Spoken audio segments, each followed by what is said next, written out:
Hello knitters and people who want to be knitters and people who think they don't want to be knitters, but eventually you will change your mind. I think that covers everyone. Today I'm going to show you a couple of different ways that yarn will come to you when you buy it. This is a ball, it's called a ball, and you can knit straight from this ball. You can put your finger in here, kind of feel around. It's a little bit like an awkward doctor's visit. Find the middle, pull it out, start knitting, you're good to go. Or you can buy it, and this is called a hank. It's not 100%, but generally speaking, the more expensive, higher end yarns are going to come in hanks, and the less expensive ones are going to come in balls.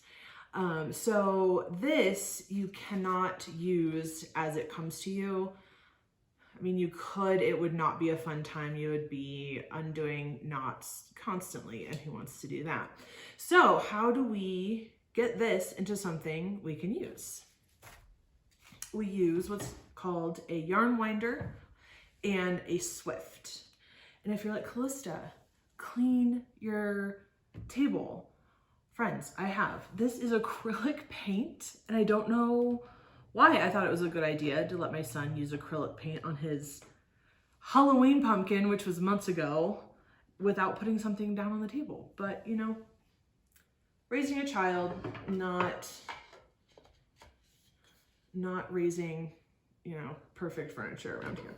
So this is called a swift, and it will hold the yarn and it will move. Oh, whoops, it's upside down. That would be helpful. It will move around and around to allow the yarn to come onto the ball winder, which we'll get to in a second. These little pegs are gonna hold the yarn in place. My dog is gonna come and go. The table is a mess.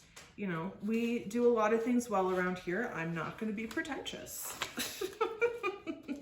That cleaning and, you know, keeping the dog out from underfoot is one of those things. It's just not one of those things. Okay, so when we open up the yarn, I just untwisted it. This ball looks like it's gonna be a little feisty. Wow, that was just not a good one example. I'll have to work with that later. Okay, this is 6 and 7 fiber sock set. They had, I don't remember, they had a sale not too long ago on like one-of-a-kind sets, and I don't know if this was one of them or if this was a set they had a whole bunch of, but it just looked really pretty to me with the blue. So we're going to keep this. I kind of fold it up and put it back into the ball at the end, so I know what that ball of yarn is. Ask me how I know. That's an important thing to do. Okay. So really this is one big round loop that the yarn dyer had twisted together. So this loop is going to go over my pegs. And depending on the dyer or the company or whatever, they will tie it in one or more spots. So it holds together in the loop like this. And usually, I'm just gonna find that loop, cut it, and usually the ends are also secured to this loop. And sure enough, there they are, there's the ends. So I'm gonna get the end that when I pull on it, it's going to wrap around the outside. That's the one I want to be handy. And so I'm gonna pull that out a little bit and hang it down there because that's gonna sit for a second. This is a ball winder. They make electric ones of these I will turn around this crank here. They make ones that are electric, so you don't have to turn the crank. I would love to have one of those someday, but these are much cheaper. And if you have a little kid around, they will love to help with this job. My son is 6. He loves to help with this job. It took a little bit of coaching because he would go one way and then start turning it the other way, and that will mess up what you're trying to do. But it was fun once we figured it out. So this just goes on the side of the table, and then it has a screw that will secure it to the table. Make sure it's nice and tight. Okay, and then we also have this metal little piece that will thread the yarn, or yeah, we'll thread the yarn through here. So I'm going to take my piece of yarn over here. Sometimes we have to kind of help it. I'm going to thread it through here, and then the top of the ball winder has 2 little notches in it. I'm going to lay the yarn across those notches, and it's going to help hold it where it needs to go. So at first, oh, the other thing, I'm going to hold the yarn over here, like outside of where this holder is.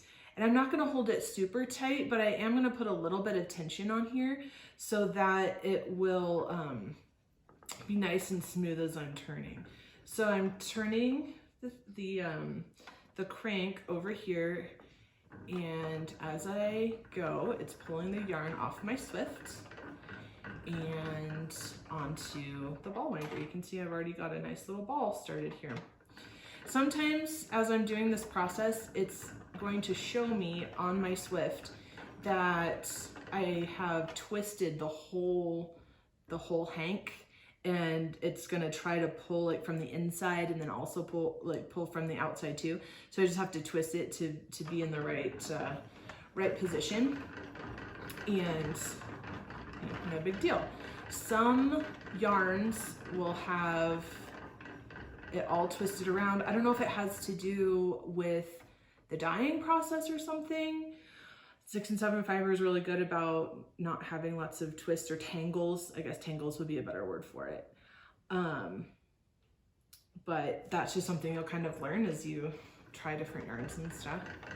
Actually, the one I had earlier looked like it had a lot of tangles, and that's why I switched it out. So might be fun doing that one later. And we're gonna go a little faster here because we can, but it's gonna get too loud for me to talk.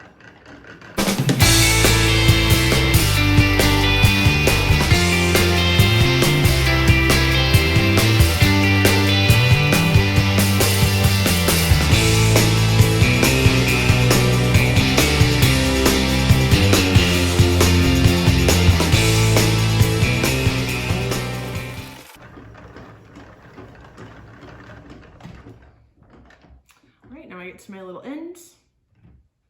I'm gonna just pull this right off. I might go around one more time, tuck my end in. And now I have a nice little cake, and the inside will just pull right out and ready to use. There is another kind of Swift that I'm familiar with. I don't have it. I'm gonna put a picture of it here. And it serves the exact same purpose as the one I have, and it can just grow bigger or smaller with the little joints that it has. Mine can get bigger or smaller. Let's see if we can get a good view here, because it has multiple holes here. I can move these pegs because different hanks are different sizes depending on the dyer and the yarn. And so I think that's it. Hope you're having a lovely day.